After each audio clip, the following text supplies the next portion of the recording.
The Haunting of the Forgotten Manuscript. In the heart of Tbilisi, nestled between modern cafes and bustling markets, stood an antiquarian bookstore known as the Whispering Pages. Its owner, an elderly man named Georgi, had spent decades curating rare books and manuscripts, each with its own story to tell. One rainy evening, a young writer named Nino sought refuge from the storm and wandered into the shop. She was immediately drawn to a dusty, leather-bound manuscript displayed under a glass case. The title read, The Cursed Quill, and it was penned by an unknown author. Georgie noticed her interest and approached. "Ah, that one," he said with a hint of caution in his voice. "It's said to be the final work of a tormented writer. Legend has it that anyone who reads it aloud unleashes the author's restless spirit." Intrigued and skeptical, Nino purchased the manuscript, thinking it would inspire her next novel. That night, as the wind howled outside her apartment, she began to read the manuscript aloud, her voice filling the room.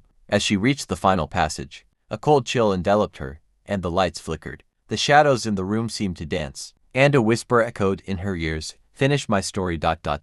Terrified, Nino dropped the manuscript, realizing that the legend was true. The spirit of the tormented author had been awakened, seeking completion of his unfinished tale. Desperate to rid herself of the haunting, Nino returned to the Whispering Pages the next morning. Georgie awaited her, a knowing look in his eyes. "The only way to appease the spirit," he said softly, "is to finish the story." With trembling hands, Nino picked up her pen and continued the tale from where the manuscript left off. As she wrote the final words, a sense of peace washed over her, and the oppressive presence lifted. From that day on, Nino's writing flourished, and The Cursed Quill became a bestseller, captivating readers worldwide. Yet, she never forgot the night she unwittingly collaborated with a ghost, forever binding her fate to the haunting of the forgotten manuscript.